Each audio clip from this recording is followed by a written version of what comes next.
प्रिय दर्शकों नमस्कार। आज मैं आपको बताने वाला हूं क्या 28 साल के बाद मंगल दोष खत्म हो जाता है।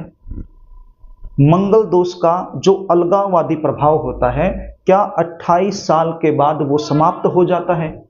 आपने अक्सर कहते हुए सुना होगा कि बच्चे 28 साल के हो चुके हैं, अब इनकी शादी मंगलिक या नॉन मंगलिक किसी के साथ भी की जा सकती है।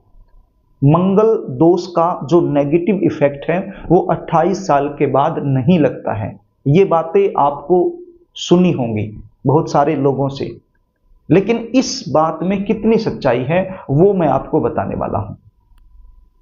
मंगल हमारे शरीर में पराक्रम है, साहस है, हिम्मत है, बहता हुआ खून है।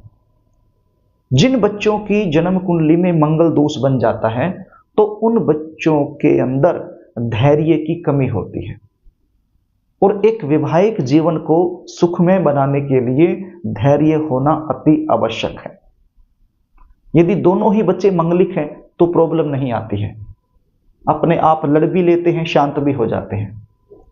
लेकिन एक बच्चा मंगलिक और एक बच्चा नॉन मंगलिक है और उनकी शादी हो जाती है तो फिर वैवाहिक जीवन में नाना प्रकार की समस्याएं आती हैं, इसमें कोई दो मत नहीं।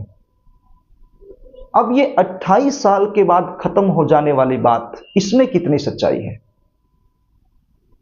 एक बच्चा 25 साल का है और एक बच्चा 28 साल का या 30 साल का है, तो आप उनकी तुलना कीजिए। जो 25 साल वाला बच्चा है उसके अंदर धैर्य की कमी होती है, वो जल्दबाजी में निर्णय लेता है।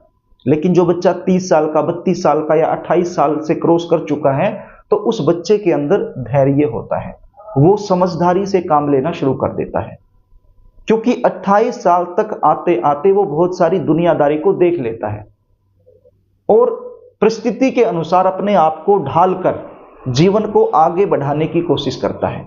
जल्दबाजी में कोई भी गलत निर्णय वो नहीं लेता है।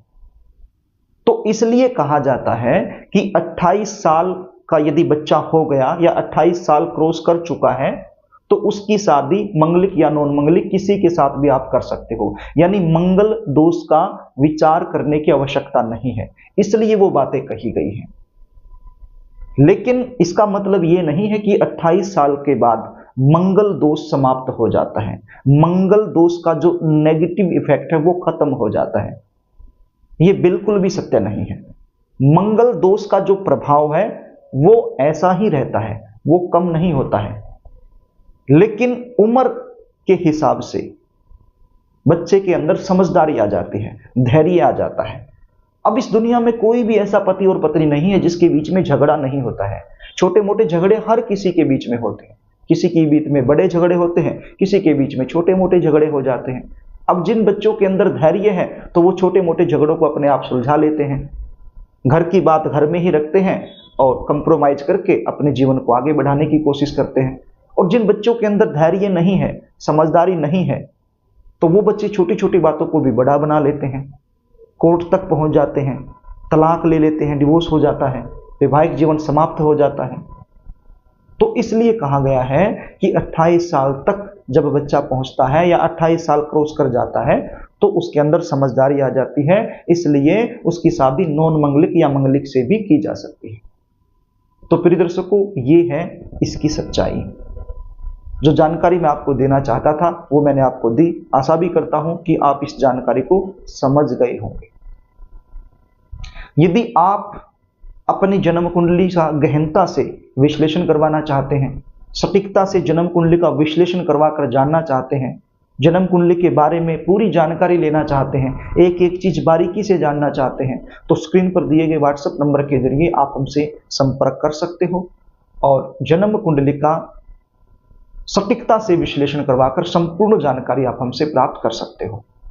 जन्म कुंडली देखने की हमारी फीस होती है, वो फीस आपको पे करनी होती है। उसके बाद संपूर्ण जानकारी आपको दे दी जाती है। जानकारी किसी भी प्रकार की हो सकती है, शादी कब होगी, शादी क्यों नहीं हो रही है, किस दिशा में शादी होगी, कौन से साल में, कौन से महीने में होगी, कैसे परिवार में होगी, आप मंगलिक हो या नॉन मंगलिक हो, आपकी शादी किस लड़की से होनी चाहिए या किस लड़के से होनी चाहिए, संपूर्ण जानकारी आपको दे दी जाएगी। यदि कार्यक्रम अच्छा लगे तो इस वीडियो को लाइक जरूर करना, इसको शेयर भी कर देना, ताकि ये जानकारी किसी जरूरतमंद के पास पहुंच जाए और आप पुण्य के भागीदार बन जाएं। और एक बार फिर आपसे निवेदन करना चाहूँगा, यदि चैनल आपने अभी तक सब्सक्राइब नहीं किया है तो मुझसे लगातार जुड़े रहने के लिए चैनल को सब्सक्राइब जरूर कर लेना। आज के लिए बस इतना ही, आगे फिर मिलेंगे, तब तक के लिए नमस्कार।